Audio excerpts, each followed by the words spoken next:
Cher Joseph, selon vous, qu'est-ce qu'une éducation inclusive? Tout d'abord, bonjour, je suis vraiment heureux, Paul, de vous revoir. C'est un grand plaisir, un honneur pour moi d'être interviewé par vous. Donc, pour moi, une éducation inclusive, c'est une éducation où chaque enfant a sa place. C'est possible. On peut faire une école, une éducation où chaque enfant aura sa place. Donc, pour moi, c'est tout simple, c'est ce critère-là. Ensuite, bien sûr qu'il y a des définitions savantes pour le mot inclusion, mais moi, je regarde, est-ce que tout le monde est là? Si oui, pour moi, c'est inclusif. Pour vous qui êtes autiste, quel a été le moment le plus difficile ou le plus libérateur de votre parcours? Ah, je dirais que le moment libérateur, c'est lorsque quelqu'un, un monsieur aveugle de naissance, Hamou Bouakaz, m'a donné du travail. Voilà. J'ai eu cette chance-là de recevoir la confiance et le travail dans un même jour. Et je pense que c'est comme ça que j'ai pu apprendre, que j'ai pu découvrir l'univers, le monde des adultes. Et ça, pour moi, c'était, je crois, un moment libérateur. Je suis porteur de trisomie 21, vous êtes porteur d'autisme. Quelle ressemblance et quelle différence voyez-vous dans le combat peut être inclus dans le monde du travail? Très bonne question, merci. Je pense que oui, médicalement parlant, la trisomie 21 et l'autisme, c'est pas la même chose. Mais nous faisons face à des exclusions, des problèmes similaires parfois.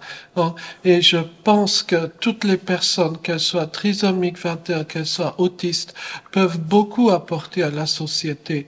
La question des apprentissages, la question du travail, la question de l'autonomie, la possibilité de faire des choix dans la vie, qu'on appelle parfois l'autodétermination. Tout ça, ce sont des enjeux qui sont communs aux personnes trisomiques, aux personnes autistes, mais je crois aussi aux humains de façon générale. Dans le cadre des objectifs de développement durable, notamment l'ODD 4, que voudriez-vous dire à l'ONU aujourd'hui pour que les personnes comme nous aient vraiment les mêmes chances que les autres? Je dirais que le chemin est encore très très long, quoi. Il n'y a pas aujourd'hui, en l'état actuel des choses, une égalité satisfaisante des droits. L'exclusion reste très présente pour beaucoup de personnes handicapées. Et pour moi, une société qui a un avenir, une société qui est donc durable, c'est une société où les différents profils humains ont leur place. Chaque personne a un rôle à jouer dans la société. Chaque personne peut apporter beaucoup de choses à la société. Il est intelligent de profiter de tous ces profils, de toutes ces compétences, et pour créer une société qui sera plus durable, qui aura un avenir et qui sera aussi plus épanouissante pour tout le monde. Enfin, si vous devriez écrire une loi ou une règle pour améliorer l'inclusion à l'école et à l'université, qu'est-ce que vous mettriez en premier? Une chose très simple. Une chose très simple à laquelle personne presque n'a pensé. À mon avis, la meilleure façon de former les enseignants, les professeurs à l'école et à l'université, c'est qu'il y ait parmi les enseignants, parmi les professeurs, des personnes en situation de handicap. Le fait de rencontrer tous les jours des personnes différentes, des personnes handicapées, ça crée une formation sur le handicap, sur la différence. Et ça, je crois que c'est essentiel. Il faut qu'il y ait des personnes handicapées parmi les professionnels de l'école, de l'université et dans d'autres domaines aussi, bien sûr. Dans les médias, par exemple. Comment les politiques actuelles peuvent-elles renforcer, mieux inclure les personnes avec des besoins spécifiques comme les personnes trisomiques dans le marché du travail et l'éducation?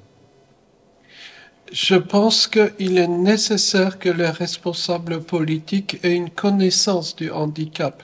Alors, connaissance parce qu'ils ont rencontré des personnes, parce qu'ils ont, par exemple, quelqu'un dans leur famille qui est concerné. hein.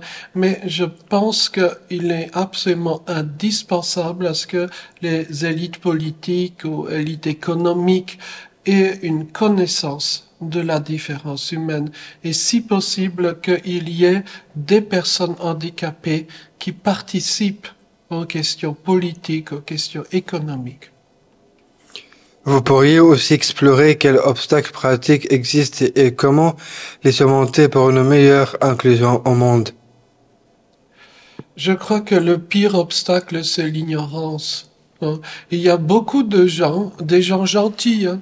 Il y a beaucoup de gens qui ne savent même pas qu'une personne trisomique peut faire des études, qu'une personne trisomique peut beaucoup apporter à la société, qu'une personne trisomique peut travailler. Beaucoup de gens ne le savent même pas. L'ignorance est, je crois, le pire des obstacles. Merci pour cette belle interview avec vous, Monsieur Joseph Jamanek, mon frère. Merci beaucoup à vous, Paul. C'est vraiment toujours une joie de vous revoir et j'espère qu'on se reverra très prochainement. À bientôt.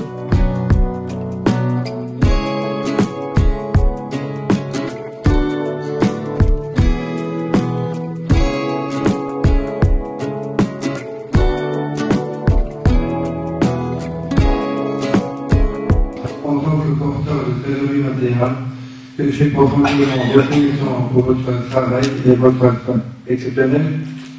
Je me souviens du jour où tu m'as confié que les autres personnes qui me vous jugent, j'aime les hommes, nous les trésomiques.